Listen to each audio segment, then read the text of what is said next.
Are you ready to take your business to the next level?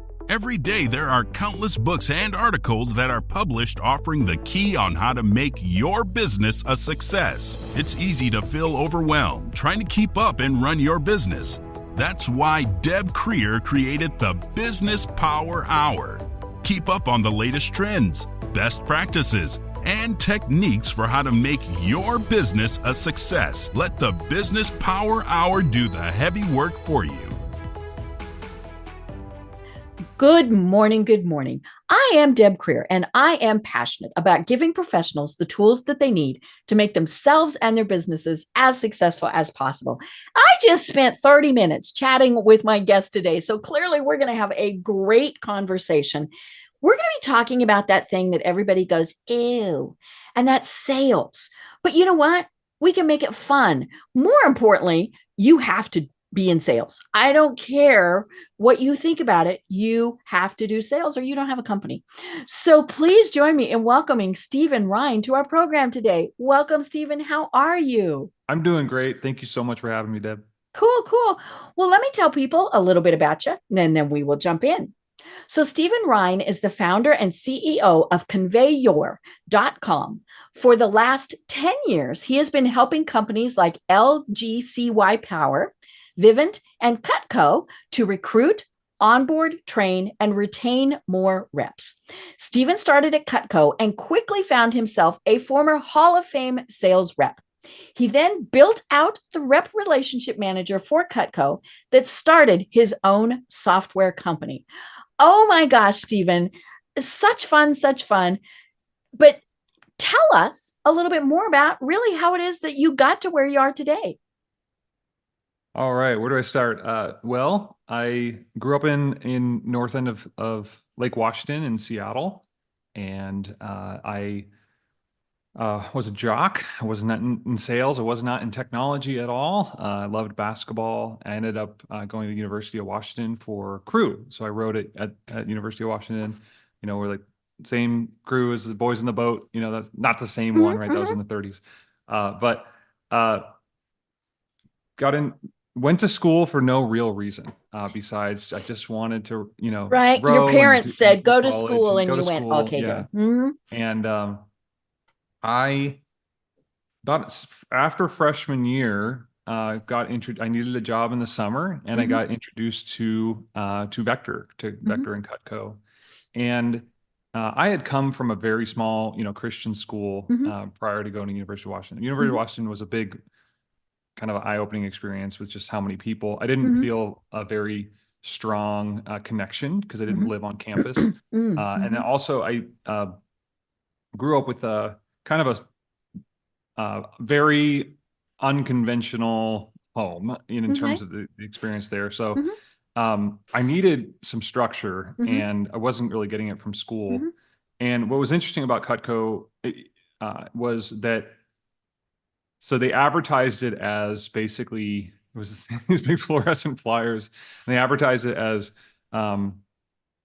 service and sporting goods, right? They didn't even talk about it. They kind of buried the lead back then, they didn't talk about it being, they're very You are upfront selling now. knives. Yeah, you're not, they don't do that. They don't, they do that now, but they didn't do it back then. And so I went and I interviewed, and I kind of immediately felt like this was a good fit for me.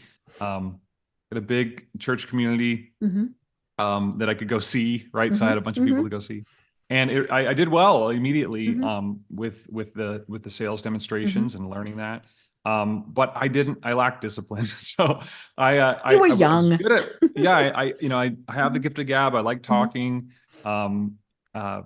Didn't mind had no problem talking to adults, right? Based on my upbringing, but I lacked the time management, and I lacked the discipline to make a schedule and stick to it. And I remember, waking up late and not getting to appointments and apologizing. Yeah, stuff like that, just young stuff. You'd book an appointment and then like, oops, I didn't make the appointment. Just no showing a customer. It's not good, right? Right. But I learned a lot from the Cutco and Vector experience on self-discipline, time management, just regular entrepreneurial stuff, like baseline stuff that you have to become an entrepreneur. I ended up getting married really young. Met my wife in high school, actually, senior Wow. year, and both went to University of Washington.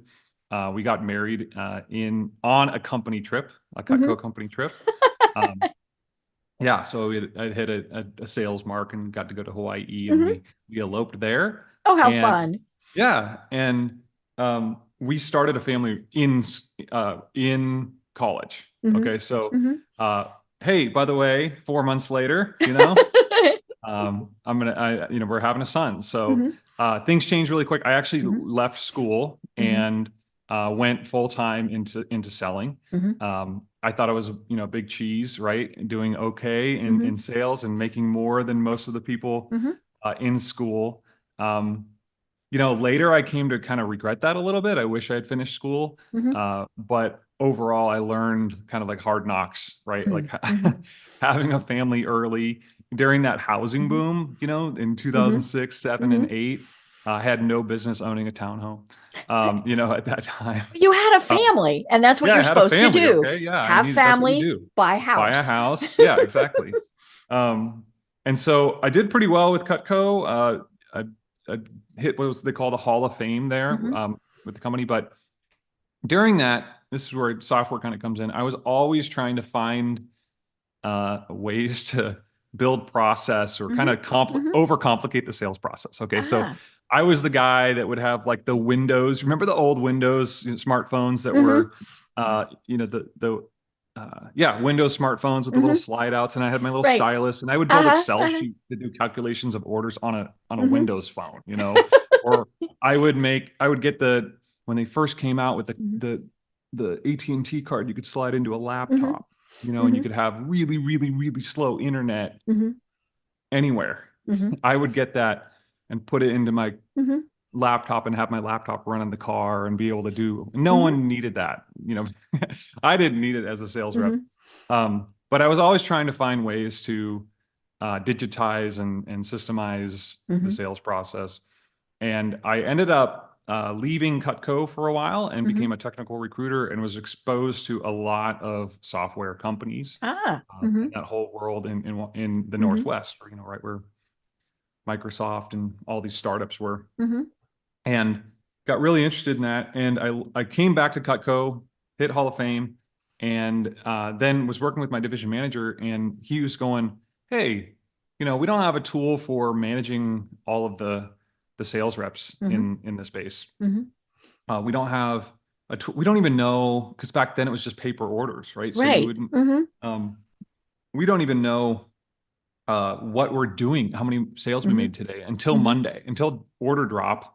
Yikes. There was no way of knowing what each office has done. So I put together a tool online, kind of a low code, that's a new term now, but low code tool.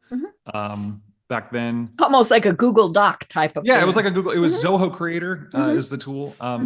And they could plug in their numbers for their office and it would bubble up to some charts and things like that. So he could see that.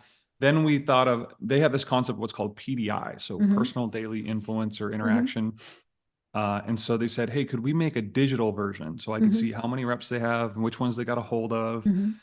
It's a cat herding, system. Okay. And so they're all contractor, reps, and they're all out in the field, and we wanted to know what they've done, and so I started working on that. I basically cold turkeyed sales, moved in with my mom, with my family, and we had a one room and worked for a year, taught myself how to code. Wow.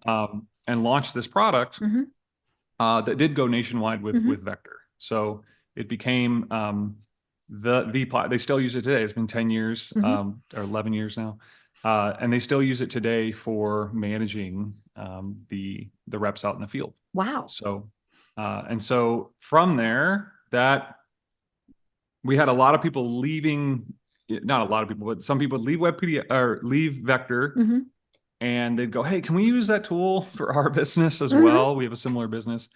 And so that actually started our company, Convey Your. So Convey Your is kind of like the secondary the first product was called Web PDI, which is Mhm. used for Vector, and it's very, very specific to Mhm. Vector. Okay. So Okay. it's all designed around their stuff. Right. But we said, well, what would this look like to build a platform for helping people recruit, Mhm. onboard, train, and Mhm. retain, Mhm. sales reps, specifically independent sales Mhm. reps. But it's not just sales reps; it's technicians. Mhm. It's essentially there's a whole group of companies out there where their business model is make or break on building large Mhm. field workforces, Mhm. frontline workforces. So Right. whether that be And technicians, they got a lot of moving installers, pieces. Mhm. sales reps, or independent sales reps. Mhm. Another businesses are insurance or real Mhm. estate, Mhm. or field promotion, like field marketers that do like Mm. brand ambassadorship, Mhm. things like Mhm. that, right? Mhm. Even gig economy type platforms are Mhm. getting more popular. So Mhm. all of those platforms, you can't, it's not the same motion that if you're hiring 10 people in a business, Mhm. and those are 10, there's going to be a tenured employee and they're W2, Mhm. and you're going through like very specific resumes, Mhm. and you're looking for super specific. It's not just like, are you eager and do you have grit? Right. Yeah. Do It's you like know how super. to do X? Yes, exactly. Mhm. And so for those type, you can spend a lot of time. You can actually have some inefficiencies there. It's Mhm. much more personal. The Mhm. recruiter's looking at a specific resume. Mhm. But in this other business, it's more like sales and marketing Mhm. automation. So it's much more like that, building out Mhm. marketing automation. Mhm. I know you have a lot of experience doing that. Um, Building out funnels, building Mhm. out funnels that position an Mhm. opportunity, that ask questions that qualify, all of that. Mhm. And Mhm. so we do the same stuff. It's Mhm. just in the field of making your recruit, onboard, train, retain Mhm. funnel or rep journey really Mhm. efficient. Mhm. So that's kind of our bread and butter. I love it. And I mentioned at the start that people think sales and they go, ugh.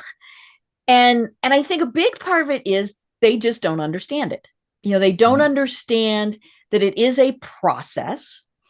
I when I was fresh out of college, way back, we won't say when, but way back, I did hotel sales.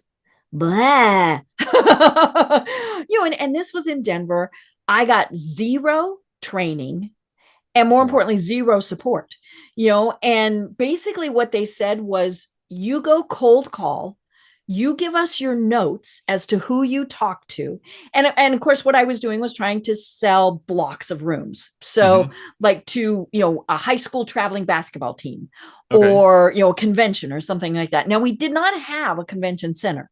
We Did had a you sell to the restaurant. hotel, or did you sell to people that needed the I hotel? sold to people who needed the hotel Okay. rooms. Yeah. And and we had it was a fairly small property. So and like I said, they did not have a convention center. They did have a restaurant. Mm. So, it was more people like, like a traveling basketball team, Mhm. or, maybe they were just something like that, or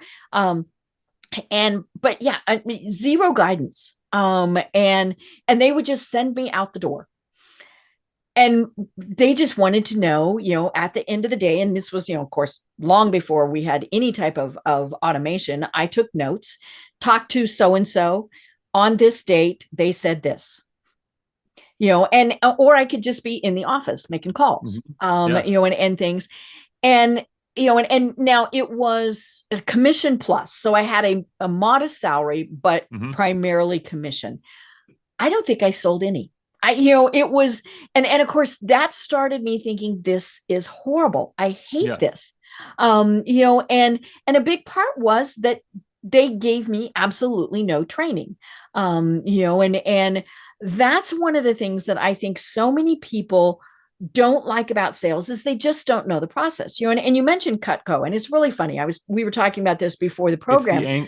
I'll just add to that. It's Yeah. the anxiousness Oh of yeah. am I doing it right? Am I Yeah. doing it Am I right? going to get that door slammed in my face? Yeah. Right. Mhm. Or hung up on, or the email never answered, or Mhm. whatever it is. And it's just the dial and pray, Mhm. was what we used to call it. And, and Cutco, it's funny. I had never had any knowledge about it until last week when I actually had someone give me the Cutco sales pitch. Extremely well prepared. Um, Mhm. And that was one of the, and I, I remarked on that, and then I put it in my little notes that I sent back to them, and all sorts of things. And I think that was one of the things that so impressed me, was it didn't matter what questions I had, what happened. This young man had an answer for it. So however that process was, he obviously paid attention and did well. But I think that's where, even if we're on our own and having to do sales, we have to figure out what that process is. Mm-hmm. Absolutely. If you're on your own, that's the thing that I see over and over again with companies that maybe are trying to scale out, scale out and think. It's more mindset right. than it is about the mechanisms. The mindset is different with these companies that are doing this in mass. And that mindset is that every single thing needs to have an operating procedure. It needs to have kind of like a plan. Because they don't leave anything, because they're doing it in mass, right? So for example, they don't leave it in, it depends, right? Everything has to be like either kind of like does when this or a doesn't Big do Mac this. is made. A Big Mac is always made the same way. That's right. Yeah. And so that's the big thing. And where it starts, I think, and this is my soapbox that I'm sitting on or standing on a lot, which is it really starts with this idea. If you're a business owner that wants to scale up, any group of people kind of doing the same role, whether it be if you just want to, like, I want to get 10 salespeople to really launch, or I want to go franchise model and I want to get franchisees. Right. It's this idea that you do not treat these recruits, you treat them just like you would treat a customer. Right. Because they kind of are. They kind of are. They are typically sometimes are making a larger purchase with their opportunity cost than your customer is. Right. Depending on your, ticket price or whatever, or your sale price. But they're making a huge purchase with their time and energy and opportunity, what they're going to learn, who are they going to be after a year or 2 or 3 years working with you, and are they going to be ready to work somewhere else? That's a big deal. And I don't think that really sits in. And so there's a lot of times where companies do not. Sales is just what's in it for me. What's in it for me. Especially if it's commission only. Or opportunity based. And so the idea of like, so for example, like old Vanguard thinking, right? It's like, I didn't get a really, really top-notch training experience. And, I'm to give them grit, I'm just going to give them just a little bit of job shadowing, and they got to figure it out on their own. And if they stay, then we know we have the right person. Well, that's not the world we're in now. Like, there's no information arbitrage. Like, back when I started with Vector, I couldn't go on social media and look at like 10 different opportunities. You couldn't watch a bunch of YouTube videos. I was just in this context, and you got me in your funnel, and now it's just, this is how it is. And you kind of accepted what was your reality, But now these kids these days that are sharp, they're just like, I'm just going to nope out of your process. I don't need to be in your process. I can go somewhere else. I can go somewhere else. I saw my buddy has these 2 other things that he shared on social media. I'm going to go do that. And so it's just like that kind of old chip on your shoulder, chip on the shoulder that somehow having an ineffective process is going to create a better rep. Right. It's just not true. Right.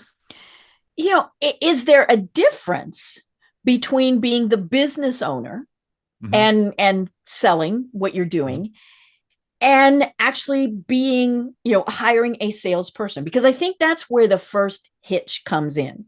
I've been the owner, I have the passion for it, but now we need more, and so that kind of that initial passion, which is maybe why the poor first people don't get any training, because the business owner doesn't really know what they're doing. Yeah. And it's also, from what we've experienced, new customers coming on board, that it's like right here for buyers or people is that they have it all in their head. They've been doing it forever. It's right in their face. It's so hard because they have the curse of too much information. It's hard for them to distill that down into something simple it's actually harder for them than it is for say a sales manager that came with the role, that they can think about this thing because it's not their baby. Like they can abstract it. So I just tell them, click record and record your demos, record your what you're doing, and don't try to couch it. Don't try to turn it into training. Just click record. I like that. Just it's commonly called, like Dan Martell talked about, like the camcorder method. Just click record and record. It's like a David Attenborough. Like, and you see him out in the field, right? Just record the observation, or like observe it, and then you can say, "Hey, editor, could you cut this down, to make it more simple?" And then just say, and then just record yourself, like, "Hey, this is my version. This is what I have right now." Or take the transcript and give it to GPT and say, "Make an outline out of this," right? Right. And then tweak it. But I think people get really wrapped up into trying to make the perfect training experience the first time. And really, they just need to get it out of their head. That's all. Yeah. Just get it out of their head. Yeah. Because like you said, when it's their baby, it's very different, and it's, well, why wouldn't you want to buy it? And the good salesperson puts himself in the customer's role. And that's how they think of, what does the customer want, as opposed to the business owner who's thinking, but you need to buy this. And I think that's one of the biggest kind of shifts that has to take place, is thinking about the customer first. Absolutely. I mean, all good sales is like, you need to buy this is in my opinion wrong, right? Like it should just be like, it should start as, let's do some exploration. Right. Is this a good fit for you? Is it a good fit? Is it a good fit? And almost to the point where it's, let's play devil's advocate. I've actually done, in calls, hey, let's go through and figure out why this wouldn't be a good fit for you. Let's uncover the places that we haven't, Well, discussed. yeah, because dealing with the no's is going to be the best way to get past them. Yep. Yeah, for sure. And you get so much more trust that way. So much more trust. Right. When you don't come off as someone that's, trying to just promote and position it, and straw man it, or, steel man everything, right? You should straw man a little bit. Right. Yeah. I had a security system salesperson come to the door a week or so ago, and I should not have answered the door. I mean, I had just launched a Zoom. I was probably getting ready to record a podcast. Now, I always go in a little bit early, right, to make sure everything works. But it was knock, knock, knock, knock, bang, bang, ring, ring, knock, knock. And I'm thinking something's wrong, and so I go down. They knock, knock, and ring, yes, ring. Like knock, ring. And I was like, oh dear. And I'm thinking, the house is on fire, right? Yeah. And so I go in, this nice young woman is there. And, and I had my earpiece in, and I said, what's going on? And I could immediately, she's got a clipboard. So I know immediately she's a salesperson. And I said, I am terribly sorry. I was right in the middle of a call. That's all right. This won't take long. And I said, no. And she just, her script told her, you say this and this, right? And so then it was, do you know your neighbors? Well, yes, I know my neighbors. Well, they have our security system and they speak very highly. I'm sure you can ask them. And I'm like, I need to go. And I said, tell you what, give me your card and I'll follow up. Now, she of course knew that was not going to happen, but and she said, well, no, we can set up another appointment for today. I said, today is not a good day. Well, today is the only day I'm going to be here. Well, then it's not going to happen. And, and she just, and I finally, thanked her, shut the door, locked it, walked off. Now our door is a big solid glass door. Yeah. She stepped up onto the patio and yelled and was not nice about it. And I was like, yelled. How dare you walk away, basically. She said this? Yeah. And I didn't even react. I just went off on my own and I thought, And of course, my thought was, I will never, ever, ever, ever, ever do business with that company. Yeah, unfortunately, like Yeah. that, like, and we do a lot of business with door to door, door to door Right. sales, and there are ones that do an amazing job at it. Oh, and some there of them that are, ones, I'll buy whatever they have, yeah, they're right? really good. And it's when you say, and it's not, and it's not the they're good because they're super convincing. They're good because you actually genuinely like this person, Right. and Yeah. the way they approach and everything. And by the way, on that whole thing of yelling, that's someone who's not knocking enough doors. Right. So, And because they're and she emotionally was not tied to trained each. right. Yeah, I mean, exactly. They're that's what it emotionally comes tied down to that to. one door rather Right. than going, okay, this is not good. I'm just going to go. It's a numbers game. Yeah. I'll go talk to somebody else that's Somebody available. who, because I was a little rude. I'm just going to put that out there, right? Yeah. And yeah, she should have gone, okay, her loss next. Yeah. Exactly. Right. Yeah. And I think that is, we get caught up in that. It's emotional. It's it hurts us if they don't buy from us. Yeah. It doesn't, and I think that's one of the biggest things that people have to get through, even if you're the business owner. Yeah. I'm sorry, they don't buy your product or service. Next. Well, let's talk about hurting, right? So hurting in sales, or a hurt or a pain of not wanting to grow. A lot of companies don't want to grow. And I'm going to specifically talk about growing a sales org versus specifically sales, but no owner or organization or someone in charge of sales wants to grow into pain. Okay.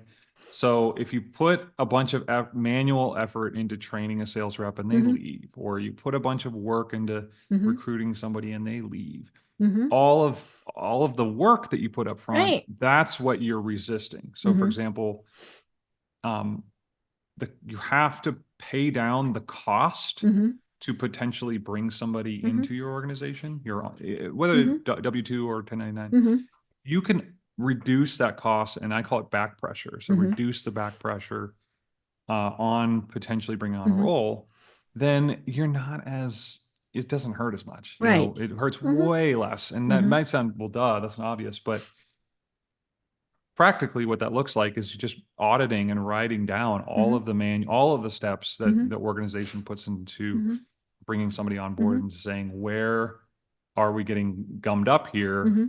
And how can we just be more transparent, give that information earlier, qualify better, all of those things, so that if they're like, hey, if this is not a good role for you, great, I'll look at 5 other people coming down. Right. And you never know, there might be a better role for them in your company. Right. Exactly. Yeah. And it is obviously, anytime we hire somebody, whether it's full-time, part-time, whatever, it's risky, it's a challenge, all sorts of things. But doing it right, is such a benefit. I mean, we all know it's easier to keep somebody than to replace somebody. Yeah. Unless there's, there are times obviously where it's like, no, they got to go. But yeah, and one of the things, like, way back to, my hotel sales days, they never once asked me, how are things going? Is there something? Now they could have, and I just, but, I mean, like, it is the dark ages, so who knows, but, and even when I quit, they did not say, could we have done something different? It was more, don't let the door hit you. Right. But we should be doing that with any employee that leaves us, or consultant, whether they leave on good terms, bad terms. Now, if they leave on bad terms, they probably aren't going to, give you any helpful information, but yeah, we need to be asking them. And through this whole process, are you getting the right information you need to do your job? It's true. So pulsing is a big deal. Cutting people off at the pass, where if you can systematically ask your team, it's kind of like an ENPS, employee NPS score, or some on a scale from 1 to 10, how confident are you in this territory, or how confident are you in this area? How are you feeling about this? Use that information as a way to, make groups. So you can start making groups of people in your org. This especially shows up when you have a really large org, but make groups of people that are based in certain positions, certain dispositions, and then engage them on specific content or training that they need. So it's not rocket science, you just have to do it. But this, you're right. It's so interesting how exit interviews and some kind of small, can you fill this out for us and just give us some information as you leave? It's not done. And it's wild how often, how much you can learn from that. But it's also even if they're mad. Yeah, even if they're mad, yeah. But also, I mean, you can take that too far, which is, you hold that I like to use that whole story of like planes coming back to England from World War II, the whole availability bias, right? Where they're patching all of the holes, where there are bullet holes. And then somebody said, hey, what about the planes that aren't coming back? Yeah. Where are they getting hit? Because we're not seeing those. What's happening with them? Yeah. And so, those, it's very easy to make decisions based on the bias of the information you have in front of you. What I like is to go to somebody who's doing well, that's been around for 4 weeks or 6 weeks. And at that moment say, let's record a video and you tell me where you were in your life and decisions you wanted to make that caused you to say yes to our decision. Oh, cool. Or our opportunity. And what were your fears working with us? Objections, fears, and how are they holding up now? Because that content right there is the best recruiting content. Oh, it's gold. It's gold. I like to tell this example of a car manufacturing business who has kind of pretty high churn in a frontline workers, right, working on the line, and they wanted a better lower their churn rate on that first week of working the line. And so what they developed was they went around with selfie videos, and this is how simple it can be, and just asked people hey, what was your first week like? And they asked, maybe coached them a little bit. Hey, talk about some of the objections you had. Oh, well, I was really sore after the first day because I was moving my hands so much. And I also felt really anxious because I was holding the line up and I thought people were going to be mad at me. Okay. But actually then, everybody was cool. They understood. That's amazing content. And so what they did is they sent that out right after they gave the offer letter to a candidate that's supposed to show up on the next Monday. And then that's the belief building campaign that those people get. So you're setting those expectations. Expectations, they're already going, okay, well, that objection's gone. It's like, and so that's the type of thing I mean, where it's what's in it for me. It's less about, sometimes it's less about training and it's more about the exercise of belief building and context creation. I love it. And I mean, we just tend to throw them in and sink or swim and whatever the position is, right? And I love that, asking them several weeks down the road, what do you think? Because and of course they have to know that they can be honest. I mean, that really is, of course, the big thing, because if they're going to say, oh, this was bad, or that person or whatever, and then they're going to, have an issue, then obviously they're not going to say it. But yeah, it's, I love that. And so there's probably ways to set it up where maybe you're not, showing them, but you're getting their input. I mean, all sorts of things. But I got a question for you is what's been the best, maybe it doesn't have to be sales training, but what's been the best training experience you've ever had? It's been all on my own. It's been, reading, researching, the hit and miss method, but I always know that I could do better. And I think that's the thing is, do I have enough sales? No. Why not? Well, did I not follow up? And so I think it's maybe the self-reflection, which is kind of the same thing you're talking about in those videos. And so when I look at my own experience, where am I seeing that I'm lacking? And I think a big part of that is, with the follow-up, with the technology. It was funny. I was talking to somebody earlier today and I said, okay, I sent out all these emails and nothing happened. And I had, and I knew they were sent in June. It was like, but the cool thing is that now we have technology. Now, do I use it? Obviously not. But we have the technology. It's like $6 million man, right? We have the we technology. have the technology. um, and so the emails can go out, and then next week the follow up goes out, and all of those things. So let's talk more about technology, because that's going to be what helps people like me who are like, Yeah. and there's so many different options out there. And I think, again, that's maybe where people go, I just don't even know what to do. And they hear words like funnels and they're like, I just want to sell my widget. Yeah. So talk to us about all of this new tech. Yeah, all of the new tech. Okay. Well, in my space, there's really a bunch of different pillars that help with the recruiting and onboarding and training and retention process, right? So typically on the recruiting process, you have your applicant tracking system. So it's kind of like a CRM, right? But for tracking applicants. And people will typically, sometimes they'll go with just like their sourcing tool, like Indeed or something. My experience with Indeed is that I'll leave my, I'll keep it kosher. Okay. But like the problem with Indeed sometimes is they're a little cagey with the data, and it's hard for people to get content or get their recruits information out, especially when you're doing mass recruiting. So I think it's better for companies that aren't doing, that are just getting one, two roles. But if you're trying to really grow a large org or a lot of different regions and locations, it's difficult to use it. That's what we've heard from our customers. Okay. So that's an applicant tracking system. Then you've got to get it out to your HRIS tool or your HR platform. So you can do the onboarding, so that you can do the data collection and getting their, payment information and getting their driver's license and e-signing. Sometimes you have to do sign a rep agreement or employment agreement. Then you got to do background check. That's another system. Okay. Then there's the coordination between those. Then you've got your training platform. So now you're pushing them off to your training platform. There's a lot of different training platforms out there. Tons of LMSs.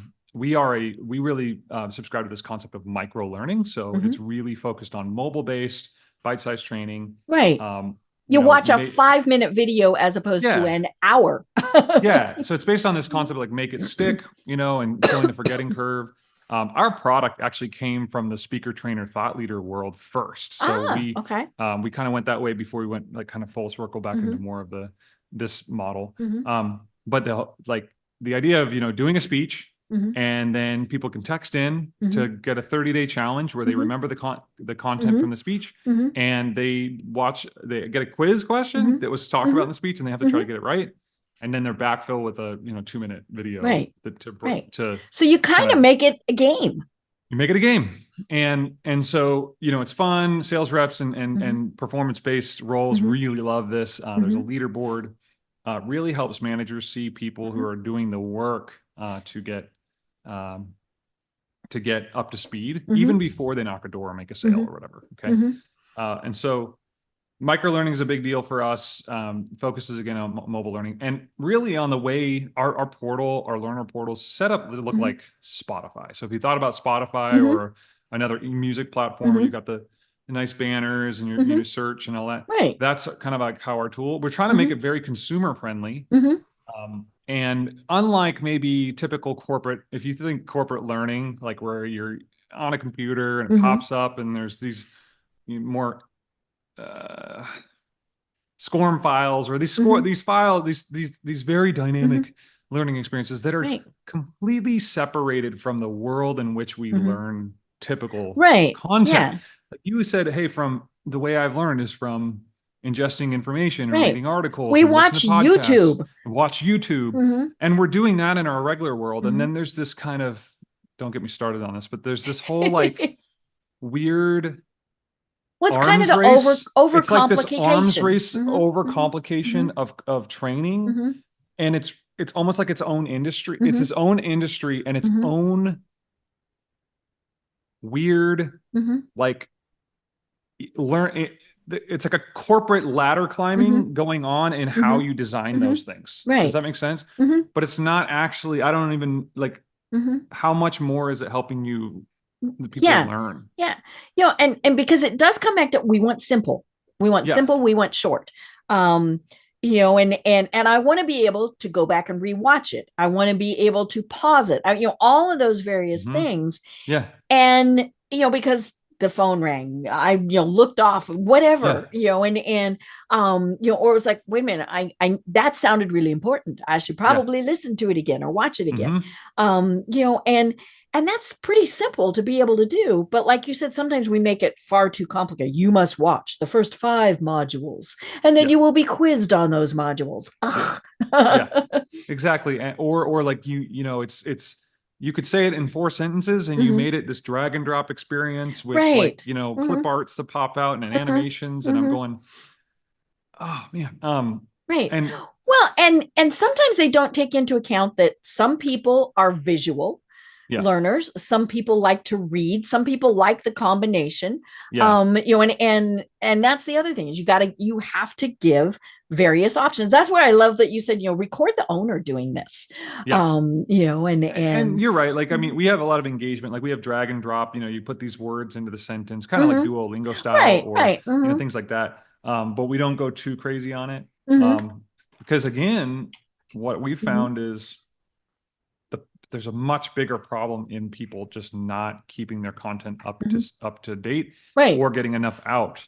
So what we made a strategic choice of saying, find something, and this is what I'd say, we were talking about technology, find a tool, whatever it is, where it's easy to create content, it's easy to keep it up to date.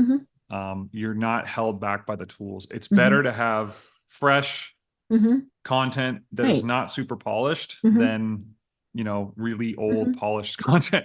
Like congratulations, you have a course that's 4 years old that has and we don't even sell that anymore. $30,000 on building it. You know what I mean? It's like, what's the point? And so that's your LMS, your micro learning, your platform, your training platform. You should be using that for your initial training, and then you've got your I call it like follow-up change management type of training where like, hey, we've got this new product or this new change in policy, and you got to get it out to the entire org really fast. And then from there, you've got your retention tools. So can you organize and make groups of people on your back end that are specific to, okay, these people have taken this but need to take this, and they're in this division or this region or this office. Can you organize your people really well? And then can you reach out to them? So we have texting tools, we have pulsing tools, where you can communicate in mass, or you can do one-on-one conversations with them via text message. Right. And we'll typically do the field support for the entire org, where the reps can just use regular text messages and ask, I have a question about this. Stuff that they're used to using. Yeah. And we are working on the AI stuff. So the AI stuff, there's so many AI. I know. And that's something that you work on it today, and it's different tomorrow. Yeah. So the thing we're working on that's exciting right now is, the entire learner portal, they're Snowflake. So every portal is only got the content that a sales rep should have for that rep. So what you don't give them is just as important as what you give them. Right. Yeah. Because they might, they might accidentally be looking at something that it's not that they shouldn't see it. Yeah. But why learn it or why even spend time watching it if it doesn't pertain to your job? That's right. And so with our system, like you can actually any system you get, I would recommend you look at this possibility, which is not a one size fits all, that you can build. Okay, in the first 60 days they would just see this, and then in the next 90 days they would see this, and then later on it's going to progressively enhance this ecosystem of content. But they don't start jumping into the ocean. They don't start with all of that stuff there in the portal. But with AI, what we're doing is we're saying, okay, given whatever pond or pool or sea they're in, they're going to just be able to ask any question in regular natural language and get a really short, simple, direct answer, using an AI. And then, by the way, this is part of a larger series. Click this link, go to that whole course and watch it right now.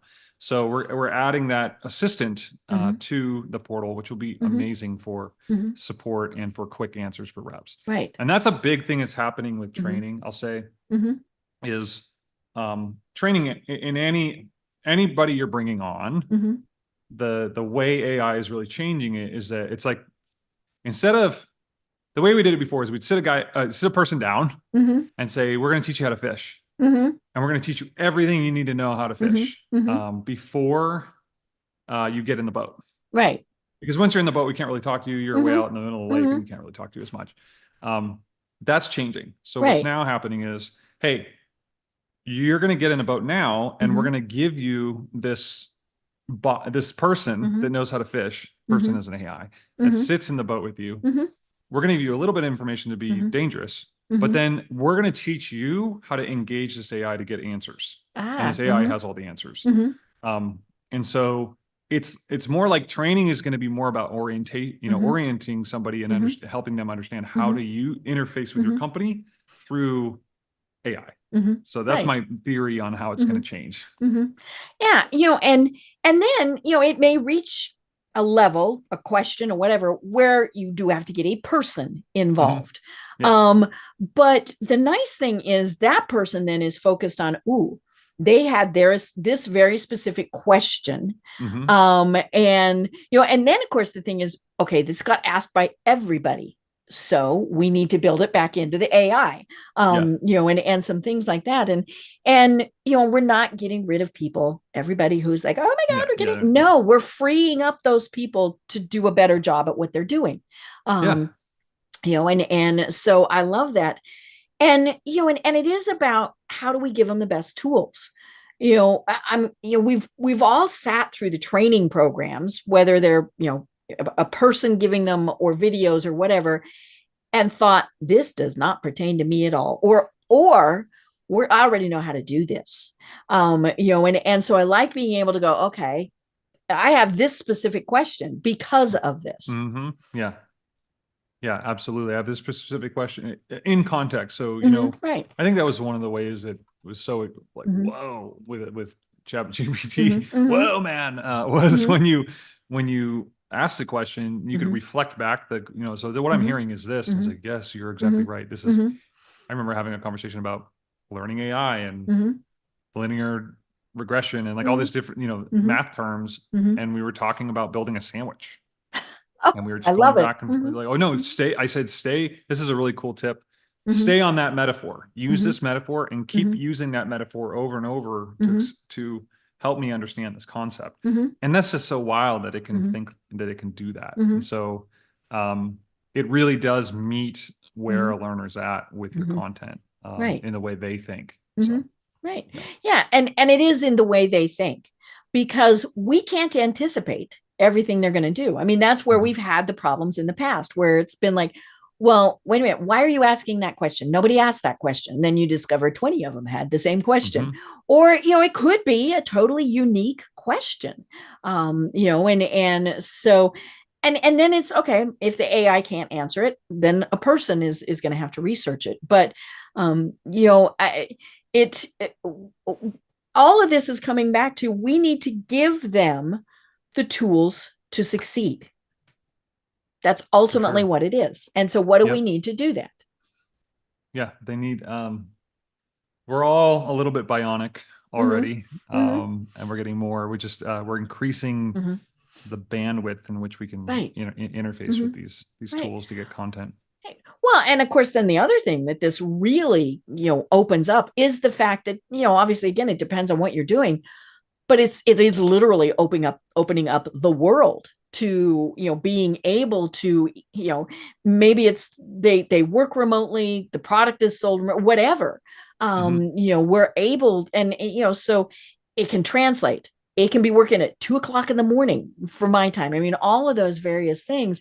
So we're able to really expand what it is that we're doing, which is fun and scary at the same time. Yeah. I mean, it's a rinse repeat of the whole, everyone was up in arms around the steam engine. It was going to change everything. It was going to ruin everything. And Henry Ford, what the heck is he doing? Yeah, 70% of people, what was it, 100 and something years ago, 70% of all labor force was in ag or something like that. Right. Now say what you want about our food supply and the quality of it now, but hey, I don't think we lost 70% of our jobs. Like we upgraded. Right. Yeah. People still are working, and I think that's, the AI tangent is that really is allowing people to do things better.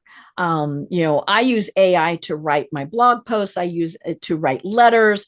I did something the other day where I had written a blog post, and we went to Chat GPT, and I said, okay, here's the blog post, link to that.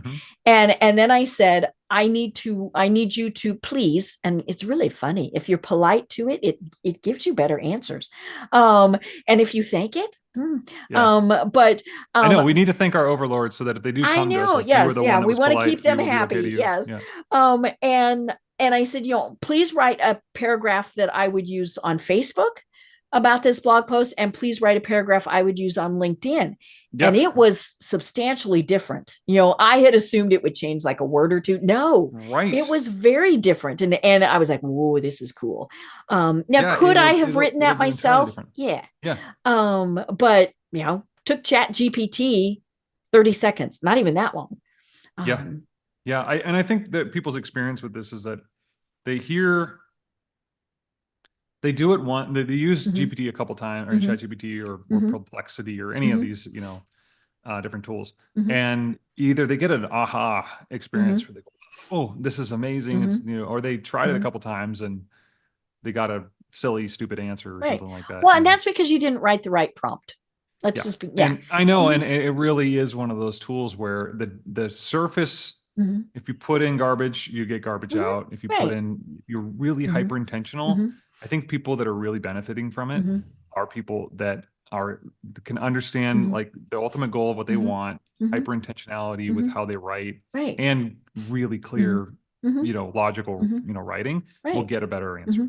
Yeah. And I mean, it can definitely be used in sales. It's okay. Here's my sales pitch. Please rewrite it. And then it got this objection. What would you say? And then of course you have to personalize it. And that's the thing, is it's never 100%. It's like, okay, I don't like that word, or I wouldn't say it that way. It's changing. Well, I mean, it's changing outbound sales and the SDR role, the sales, demand rep a lot, in that, for example, the old drip email where everybody's just getting the same, hey, I don't know if you saw my last email, and that kind of thing. It's over. Okay. So there are tools like Clay, where you're pulling in data, you're scraping imagine scraping and pulling in data for every org that you want to reach out to, having tens of or hundreds of data points on, or little blurbs of text about that company, and then having AI write a hyper specific email to that one company. Okay. That's the type, and that's going to have a half-life too, where people see that. You know what it all comes down to? Is just a perception. It's a leverage in time. So if I perceive that you spent time on me, I'll listen to you. Right. Even when I know that maybe the computer helped. Yeah. But as that perception of time that you spent zero time, helping, going into this, that's the half-life that everybody's, the game that we're playing. Right. So remember when they were doing did you ever get a personalized image that had like, hello, so-and-so on it? Right. We're like, wow, that's amazing. Somebody wrote down a personalized image on a whiteboard and took a picture and did all that time.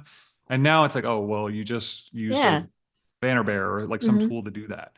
So it really is just around that arbitrage of I spent time on you. Right. Yeah. Well, and we all like it when it's that way. I mean, I hate it when I get the things where somebody's gone to LinkedIn.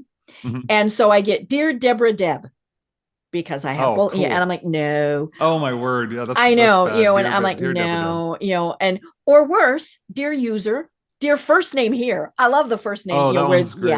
Yeah. But, well, oh my gosh, Stephen, this has been so much fun and so interesting. And I'd love to chat more about this, but we are getting pretty close to the top of the hour. So tell us more about conveyor.com and what are the services that you provide? Yeah. So conveyyour.com, it's CONVEY. So like convey, take out another Y, and it's your, so conveyyour.com. And we help companies that need to recruit, onboard, train, and retain more people. We typically do that for companies that are looking to really grow and they need to get a lot of technicians or agents, or basically you've got the same role or one or a handful of roles that you really need to grow in different locations. And so we really, really help with that. It's a different type of program than typical off-the-shelf LMS or off-the-shelf, applicant tracking system. Mhm. And it works all together. So Mhm. we typically call it a rep experience platform. So it's about the person that's getting recruited, Mhm. and we're giving you a tool that you can, they can have an amazing experience, kind Mhm. of like an Uber. The first time you ever used Uber, from Right. the very Woo, first that time was they hear fun. about the Mhm. role, yeah, Mhm. and like, hey, they thought of everything. I don't have to, I know the person's name. They show Mhm. up, like I Mhm. get out of the car, I can leave a And they had a review. charger. Yeah, that's awesome. It's like a concierge. And so Mhm. imagine Right. that experience Okay. and Okay. the I like that confidence you can concierge create idea. Mhm. experience Mhm. for that potential Mhm. candidate, where they're in that one Mhm. place the whole time. Mhm. It's really cool. And we work with, again, lots of companies that Mhm. have real estate, Mhm. insurance, home Mhm. security, home services, Mhm. but it doesn't have to be that. It can Mhm. be any construction, anything. Mhm. If you're interested more, just go to conveyyour.com. You can Mhm. book a demo with our team. Mhm. Big button, And big green yep, button, big book button, demo. book a demo. Yep.